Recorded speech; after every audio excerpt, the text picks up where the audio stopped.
அனைவருக்கும் வணக்கம். என் பெயர் மா. பிரகதீஷா. நான் 5ஆம் வகுப்பு படிக்கிறேன். ஊராட்சி ஒன்றிய தொடக்கப்பள்ளி சூப்பள்ளிப்பட்டு. இந்திரா காந்தி. நான் தான் இந்தியாவில் இருந்து பெண்மணி இந்திரா காந்தி. என்னுடைய முழு பெயர் இந்திரா பிரியதர்ஷினி காந்தி. நான் தான் இந்தியாவில் முதல் பெண் பிரதமர். என்னுடைய அப்பா ஜவஹர்லால் நேரு, அம்மா கமலா நேரு.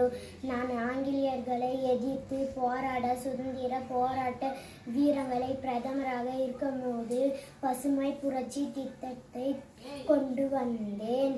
இந்தியாவில் உள்ள